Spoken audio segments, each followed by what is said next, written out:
Hey guys, we're gonna give it like 30 seconds for people to watch the ads and join us here on this very, very early morning. I'm just like so tired. Sorry for waking you guys up. Unless you're on the East Coast, then you guys are like, you've already had your brunch and your lunch and your mimosas and all that stuff, and you guys are ready to go. You guys have been waiting around. But people on the West Coast, was it 8 o'clock there? Yeah, they probably just went to bed like a couple hours ago. So I was going to give it a couple minutes, but today I did want to go over new Bafang. I finally got the motor and battery combination. Came from China. I wanted to unbox it, kind of show you guys what's in it. If you guys are on the fence. I know a lot of people are asking me like, oh, I want to get the BBS02, the HD, or should I wait for this new one? What are some stuff about it? And you know, until you actually put your hands on one and see one and get to play with it, kind of hard to tell what it is. Is it worth recommending? And truly, I won't know until I put one on a bike and ride it, but at least here I'll open it, take it out of the box, and you can kind of get an idea just from seeing it. So that's what I want to do today. It'll probably be a little bit before I put it on a bike and actually test it out. But hey, what else you guys got to do today? Okay, come on. It'll take a couple of minutes. I'll open this stuff up and go into it. Okay, that being said, let's get right into it.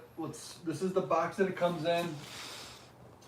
This is the Bafang, engineered to make you smile. It's engineered to make you smile. Okay, they put a lot of man hours figuring out what makes people smile, and now they figured it out and they did it. They put chemicals in here, I think. Sorry, it's too early for jokes. I'll stop. Okay, comes with an actual user manual. That's actually pretty nice. If you guys have gotten the BBS02 or HDs, there's nothing to come with it. So this is actually really nice with instructions on how to install it. Okay, already out of the gate, this is going to help probably 85% of people. Okay, I'm going to put this to the side. Okay, so definitely the presentation is a lot nicer with this one too.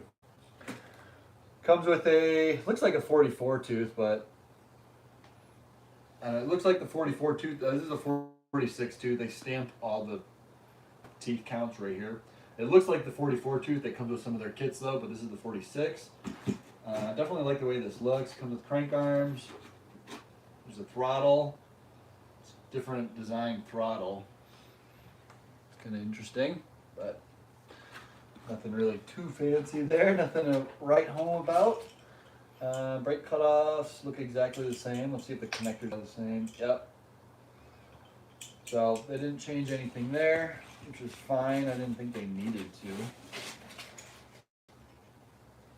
Okay, got the meat and potatoes here. Okay, a lot of stuff here. I don't know if you guys can see this. Comes with a tail light and headlight. I think that's probably the biggest change that I see here, and they're integrated. They got HIGO connectors, which I am going to assume have corresponding HIGO connectors here, which means that they added to the rat's nest. Before it was 4 wires. There was a display, 2 brake cutoffs, and a throttle. Which looks like there's still 4 here. Oh, there's more. There's more cables. Okay. Oh, there's extensions here, which means there's going to be more coming off of the motor. Let me grab this motor. Oh, man. They're going to hurt my back. Well, this is heavy. This is definitely heavier. This is the 68 millimeter version. Looks like the HD.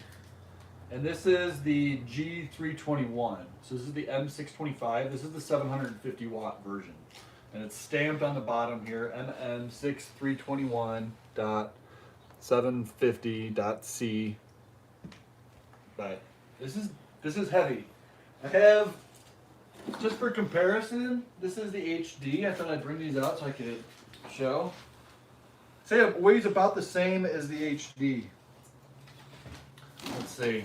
I'd say it takes up about the same physical. I'd say it's like almost exactly identical to the HD. Same form factor, physical. I think from side view it's very similar. You can see the controllers right here. They kept the same design for that. and even bird's eye, it doesn't stick out further. It looks like everything is pretty much the same. And then here I have an O2 motor, so we can just kind of show you the difference. With that, you can see the O2 is quite a bit smaller. Let's see. Oh yeah, bird's eye, you can kind of really see the difference there. That sticks out quite a bit more. This is just a bigger, heavier duty motor. You can just tell. That means all the windings, everything in here is bigger. Built to handle just more power. I bet you this thing can easily handle 30 amps, just like the HD. And that's why people wire them, you know, they hot rod them with bigger controllers so that they can handle 40 amps at 72 volts. They overvolt them and they overamp them. I bet you this thing could happen as well, but so I think this one has a CAN bus. This brings me on to the next point. This is, if you guys are aware, they made this so you can't hack it, or that it's very difficult to hack it. It's not plug and play like with these two motors. It's a free program. You buy a $25 programming cable, and you could change all the parameters on it. That was one of the biggest, greatest things about the Bafang motor systems, is that they were so programmable, so tunable. It's what really set it apart from systems. I guess, well, not aftermarket, but just systems.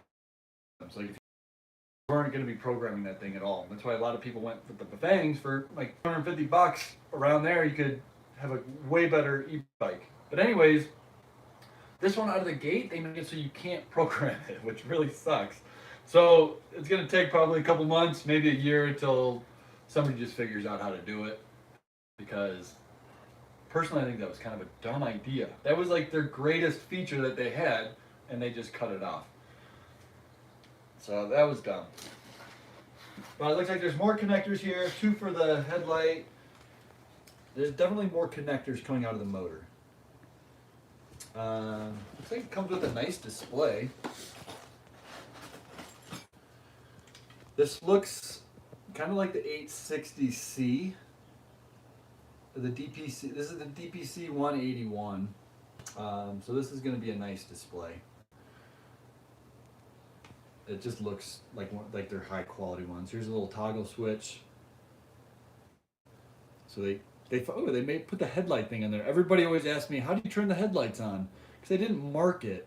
You got to press and hold the plus button, and then they actually put the little walk mode on there. When you press and hold the minus button, it goes into walk mode. And they actually put that was smart, because everybody would always ask, how do you do this? How do you get into that mode? They hid it. Looks like it comes with a little toolkit, which is nice. 8mm it looks like.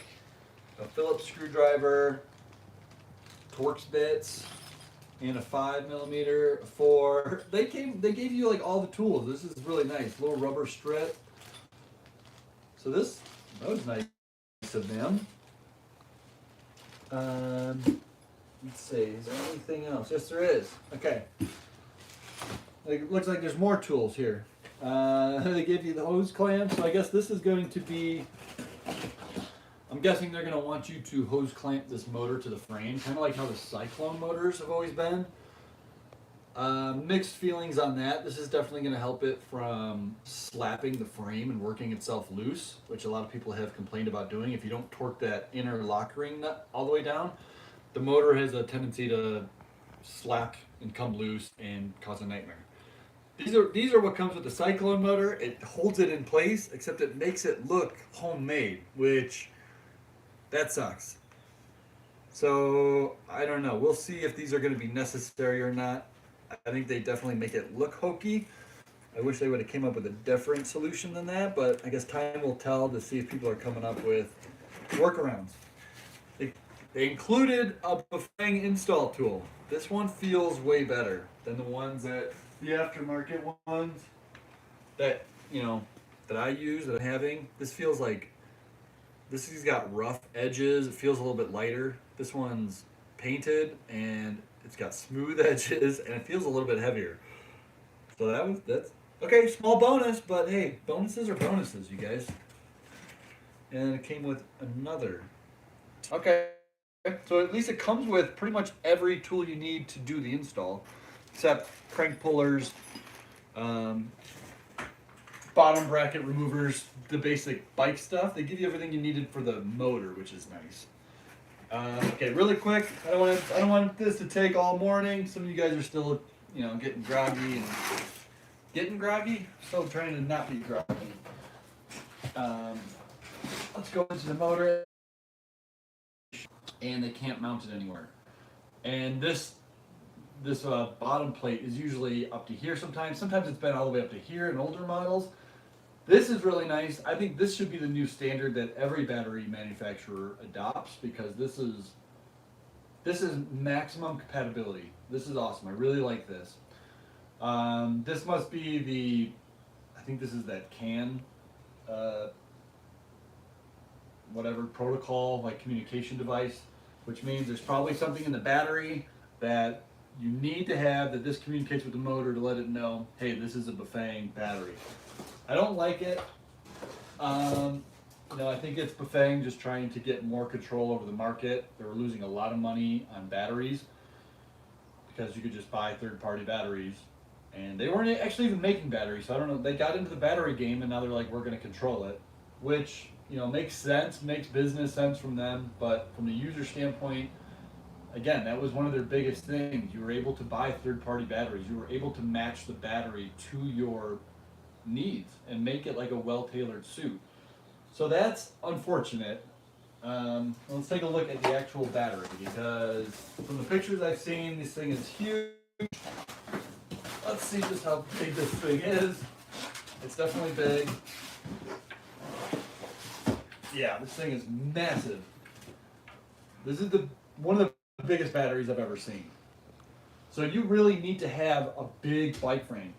Really quick, I'll show you. I got a bunch of bikes here that they won't fit on. That's not going to fit there. But if you have a hardtail here, so this is pretty much only for hardtails, and that's going to be tight.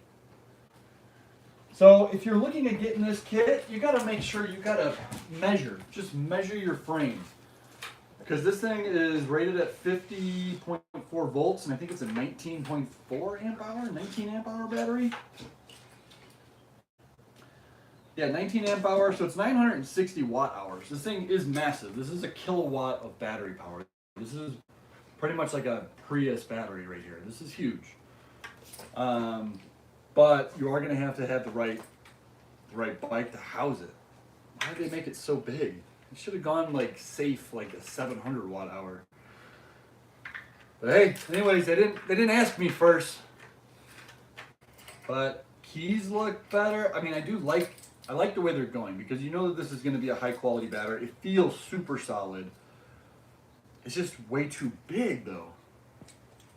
Man, and then you got to add on the mounting plate. That's going to take away even more. So yeah, this would be a good battery if you've got a huge triangle. If you have the room for it, yeah, you're going to have a kilowatt of battery capacity on it. Wow. Okay, there's a little plug here. No USB out, it looks like. But, sorry about that. It's a different battery plug port too. It's not the standard barrel port or anything else like that. It's a proprietary connection, just to further make sure that you only get Bafang stuff. I hope they come out with a new version of this. It's a smaller one. If they don't, that would be just straight up silly of them to not do that, because this is going to limit, I would say, 70% of bikes. They're going to cut out 70% of bikes just because this won't fit. But if your bike does fit, that's awesome, because you're going to get crazy range on this thing. All right, cool. Do we have any questions that came through? Does anybody want to know anything while I have this here? Huh? Oh yeah, really quick. Okay, before I go into questions, I did write down some information, some stats on this. I want to talk about the differences. Mainly with motor RPMs. So this one's going to have 120, it depends on the literature, 116 to 125 RPM, which is definitely more usable than like the BBS HD, which has, I think, 150 RPM. The BBS02 has 120 ish around there, depending on what kind of literature you're getting. So this is going to be a little bit more usable RPM. A lot of people complained about the BBS HD motor spinning way faster than you were able to. You would just look like a clown, just kind of pitting and, you know, look like a cartoon character if you tried to keep up with the motor's RPM, which was just unusable. It was like limited to like 120, where at least you could kind of engage with it if you wanted to, but the BBS HD, you just cannot engage with it when it's fully maxed out. So this is going back to kind of lowering that RPM, hopefully. So this should be on paper, literally on paper, this looks like an improvement going with a smaller RPM range. Having those cooling fins on the motor, I think is going to be better for heat dissipation.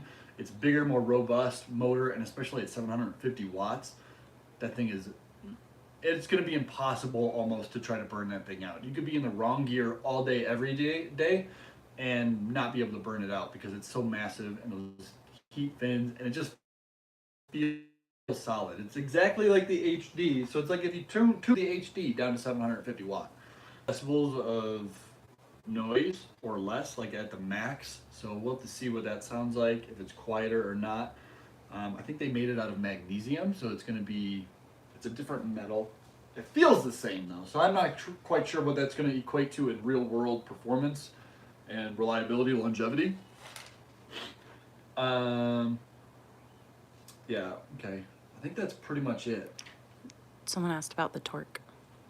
Oh yeah, the torque, you're right. So the torque ratings are, this shows between 40 and 100, which is less than the BBS02 even, which we'll see if that's right, if that's correct. This shows up to 100 Newton meters of torque. I hope that's not right, and I find that hard to believe that that's right, but that's what they're rating this at. So I think if that is true, what they're trying to do with this is make it way more user-friendly and make it for a wider range of riders, and probably newer riders, I would say. The BBS HD and the O2 are, you had to go in and really kind of change those parameters yourself with those, with the like the programming cable. So I think my estimate, my guess, is that they really tried to do something right out of the box that was just finished and polished. You didn't have to do anything, and you can't do anything. So I hope that's the case.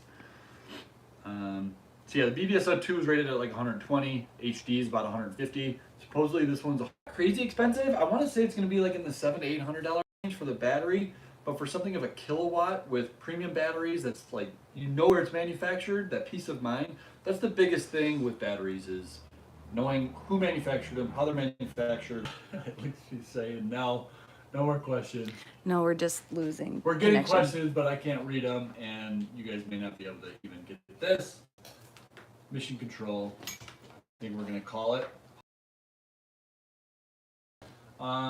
Leave comments, and I'll try to do my best to answer.